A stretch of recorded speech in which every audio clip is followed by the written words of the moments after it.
नमस्ते नमस्कार जय हिंद दोस्तों। इंग्लिश प्लेटफॉर्म में पुनः आपका स्वागत है। एक लाइन में आपके लिए कह देता हूँ कि रख हौसला वो मंजर भी आएगा, प्यासे के पास चल के समंदर भी आएगा। थक कर बैठ मत जाना है मुसाफिर, मंजिल भी आएगा और मिलने का मज़ा भी आएगा। देखिए इसी के साथ आज का सेशन जो कल वाला पार्ट 1 हो गया था और पार्ट 2 कमला दास के बारे में बच गया था, आज उसकी चर्चा हम लोग करेंगे। तो देखिए आगे बढ़ते हैं। तो ये कहता है कमला दास के बारे में, इससे क्वेश्चन हर बार एग्जाम में आता है, इसलिए आप लोग हमेशा इसका प्रैक्टिस एग्जाम से पहले इसको देख कर के ही जाइएगा। और जो लोग इस वीडियो को देखते हैं वो तो पूरा एकदम ध्यान रखेंगे कि चैप्टर वाइज हम क्वेश्चन करवा रहे हैं। कमला दास का आज कंप्लीट हो जाएगा।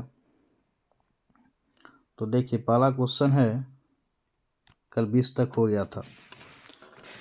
तो 21 नंबर 21 नंबर क्वेश्चन कहता है कि द पोइटेस इन, यहाँ पर माय होगा, ग्रैंडमदर्स हाउस बेग्स, बेग का मतलब होता है मांगना, बेग का मतलब होता है मांगना।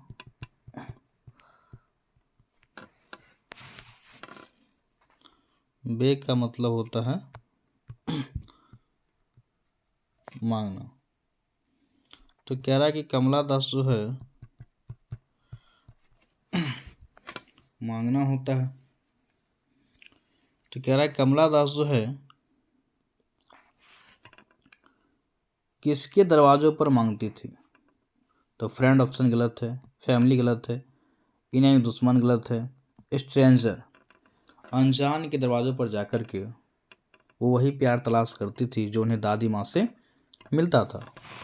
तो इसका ऑप्शन नंबर क्या हो जाएगा, सी, स्ट्रेंजर। अगला क्वेश्चन देखिए क्या रहा है कि my grandmother's house, my grandmother's house is composed, compose का मतलब होता है रचना। तो इसका मतलब है इसका रचना किसने किया, किसके द्वारा लिखा गया है। तो लिखा गया है ऑप्शन नंबर ए कमला दास है, बी ऑडेन साहब है, टी एस एलियट और वाल्ट व्हिटमैन। तो आप देख रहे हैं कि कमला दास आपको मिल गया, कमला दास के द्वारा ये कविता लिखा गया है, इसकी रचना कमला दास ने की है। और कमला दास का कुछ बुक हम कर बताए थे, कौसे कलकत्ता, कौसे कमला दास। तो आपको याद होगा समरीन कोलकाता, समरीन कोलकाता, समरीन कोलकाता इनका लिखा हुआ था। साइलेंस भी लिखा हुआ है इनका। उसके बाद इनका द डिसेंडेंट्स भी लिखा हुआ है।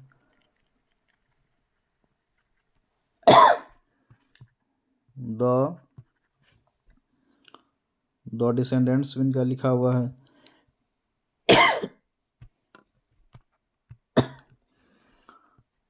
द डिसेंडेंट्स भी इनका लिखा हुआ है। और एक इम्पोर्टेंट याला इन्हीं का लिखा हुआ है। और only Sant knows how to sing भी इन्हीं का लिखा हुआ है। W.S. वार्डन देखिए आप, वार्डन साहब का फेमस पोएम है, मैंने पढ़ा है, now the leaves are falling fast, now the leaves are falling fast, ये इन्हीं का लिखा हुआ है। वार्डन साहब को पुलित्जर प्राइज मिला है, कौन सा प्राइज मिला है, पुलित्जर प्राइज मिला है। ये साल कौन सा है, तो 1948 से मिला है। वार्डन साहब को जो है पुलित्जर प्राइज मिला है, क्या मिला है, पुलित्जर प्राइज मिला है। और साल कौन सा है, तो 1948। पुलित्जर प्राइज जो है ना, ये जर्नलिज्म के क्षेत्र में दिया था, अर्थात पत्रकारिता के क्षेत्र में दिया जाता है।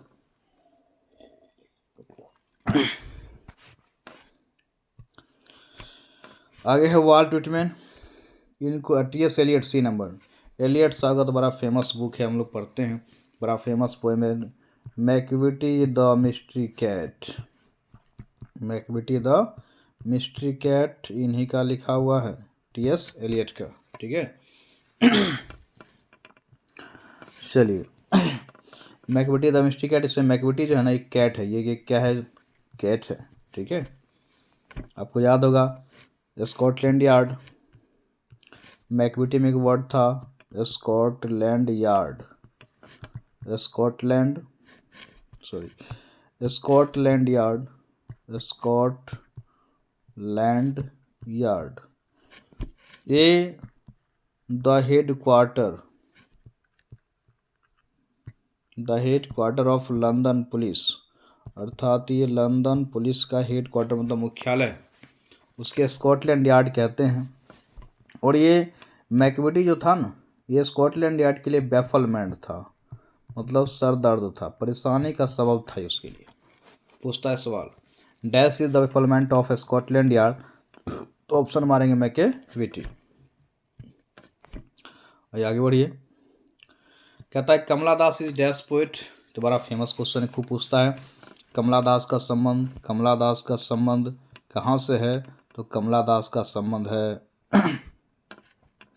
ऑस्ट्रेलिया से तो नहीं है, अमेरिका से भी नहीं है, नन भी नहीं, इंडिया से। कहाँ से, इंडिया से। बताया थे आपको पार्ट 1 में कि कमला दास का जन्म भारत के केरल राज्य, भारत के केरला में हुआ था। ये मलयालम भाषा में भी कविताएं लिखती है, साथ साथ मलयालम के साथ साथ क्या लिखती है, इंग्लिश न। इनका जन्म हुआ था कमला दास का 1934 में। ठीक है, 31 मार्च को हुआ था 1934 में। ठीक है, उसके बाद देखिएगा कमला दास जो है इंडियन पोएटेस से ये सबसे फेमस बात है। और आपको भी ध्यान रखना है, she has earned a respectable place in both English and Malayalam literature.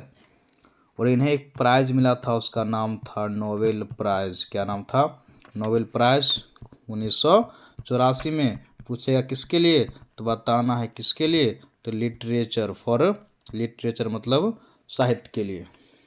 ठीक है, चलिए आगे बढ़ते हैं। क्वेश्चन नंबर 24 कहता है कमला दास प्रयोग करती थी टू राइट, लिखने का, बोथ इन डैश। मिल गया ना सवाल। देखिए, बोथ का मतलब होता है दोनों, तो कमला दास लिखने के लिए किस भाषा का प्रयोग करते थे, किस भाषा का, दोनों में कौन कौन आ जाएगा, हिंदी उर्दू तो है नहीं, इंग्लिश और हिंदी तो है नहीं, तो इंग्लिश और मलयालम। वे जस्ट पर बताए थे वो कहाँ की रहने वाली है, केरल का रहने वाली है, केरल की। वहाँ का लोकल लैंग्वेज क्या है, मलयालम। तो मलयालम में भी कविताएं लिखती थी और साथ साथ किस में, इंग्लिश में भी। ठीक है, देखिए आगे, my grandmother's house is dash poem, एक ऐसी कविता है बायोग्राफिकल का मतलब होता है जीवनी। आगे ऑटोबायोग्राफिकल, ऑटोबायोग्राफिकल का मतलब होता है आत्मकथित। क्या होता है, आत्मकथित मतलब आत्मकथा से लिया गया। हिस्ट्रिकल मतलब ऐतिहासिक नहीं। इनका कल बताए थे आपको पिछले वीडियो में बताए थे, ये कविता ऑटोबायोग्राफिकल है। कैसा, ये ऑटोबायोग्राफिकल है। कैसा पोएम है ये, ऑटोबायोग्राफिकल, अर्थात कि कमला दास की ऑटोबायोग्राफी से लिया गया है। This poem has been taken from the autobiography of Kamala Das and that's name is my story. Kamala Das के ऑटोबायोग्राफी का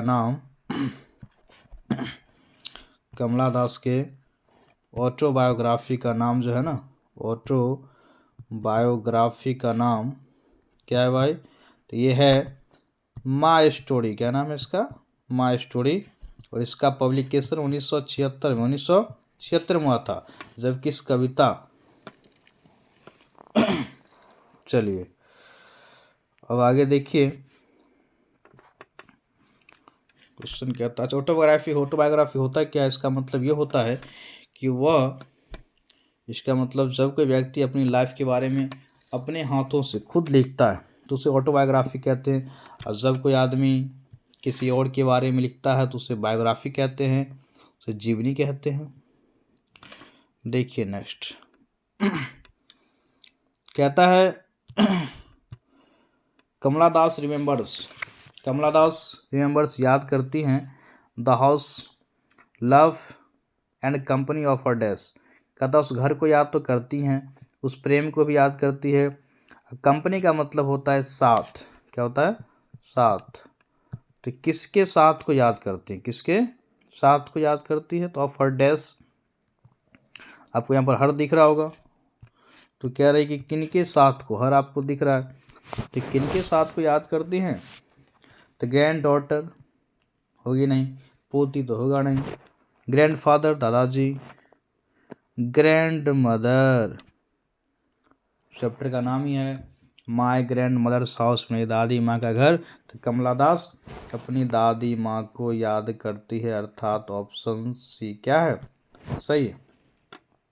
ठीक है, आप देख रहे हैं यहाँ पर हर आपको दिख रहा है, इसका यहाँ पर ये एडजेक्टिव है, यहाँ पर ये क्या, ये एडजेक्टिव है, यहाँ पर ये एडजेक्टिव है, और इसके बाद ये जो है यहाँ पर इसके बाद जब भी कोई आएगा तो यहाँ पर आएगा नाउन, क्या आएगा? यहाँ पर नाउन आएगा, और एक ग्रैंड मदर क्या है? यहाँ पर नाउन है। चलिए ग्रामर भी आपको बता दी कुछ।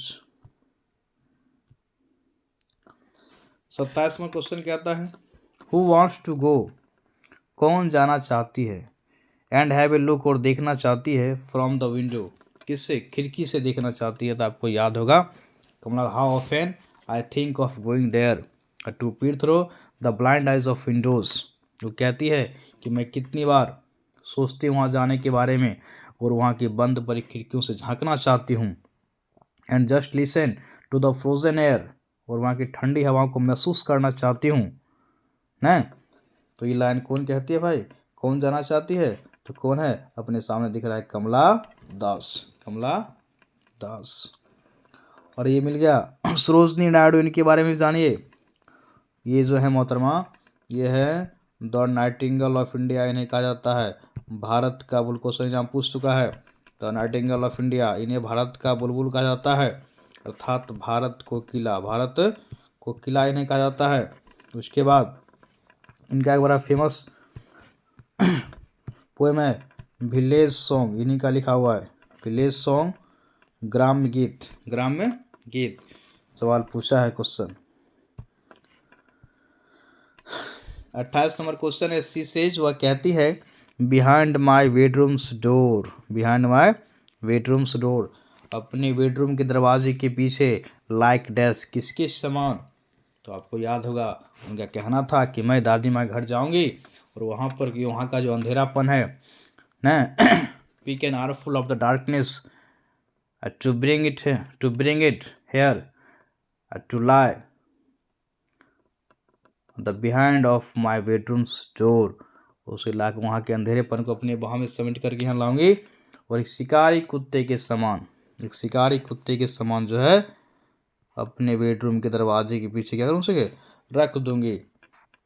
तो शिकारी कुत्ते, जिस प्रकार से कोई शिकारी कुत्ता जो है कहीं जाता है, कोई सामान ले आता है, उसी प्रकार से मैं वहाँ जाऊंगी, उसी के समान वहाँ की जो यादें हैं उसे समेट करके ले आऊँगी। तो ऑप्शन हो जाएगा लाइक ए ब्रोडिंग डॉग, ब्रोडिंग डॉग। जहाँ कमला दास आपको दिखाई पड़े ब्रोडिंग डॉग का ऑप्शन चुनेगा आप। वल्फ मतलब भेड़िया, वल्फ मतलब क्या होता है? भेड़िया। ये ऑप्शन क्या हो जाएगा? गलत है। चलिए आगे देखिए, कहता है the house went into silence, the house went into silence, घर सुनसान पड़ गया था, बिकॉज, क्योंकि, दैट डैश डाइड, कौन मर गई थी? तो आपको याद होगा कमला दास की दादी माँ क्या हो गई थी? गुजर गई थी। तो ऑप्शन नंबर 1 है बॉय गलत है, गर्ल गलत है, वोमेन या lady. The house withdrew into silence because the grand mother of Kamala Das died, Kamala Das की दादी माँ क्या हो गई थी? मर गई थी।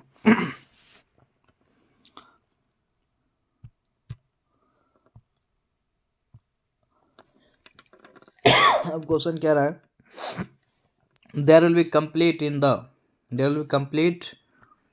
डैश इन द हाउस, वह घर पूरी तरह से क्या हो गया था? तो पूरी तरह से साइलेंस एंड डार्कनेस, पूरा पूरा अंधेरा छा गया था।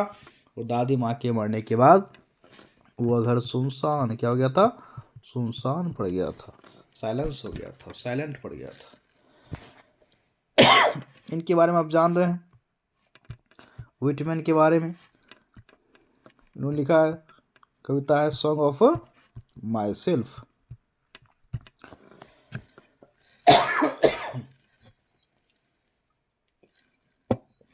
चलिए आगे देखिए,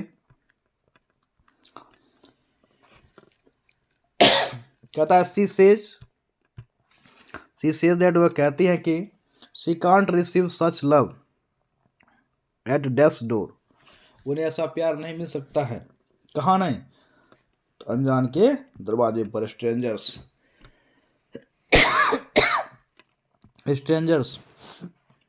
dash snacks were seen among dash, सांप कहाँ दिखा गया था, कल ही बताए थे, सांप कहाँ मिला था, किताबों के बीच, किताबों के बीच। ऑप्शन नंबर ए क्या है, सही है।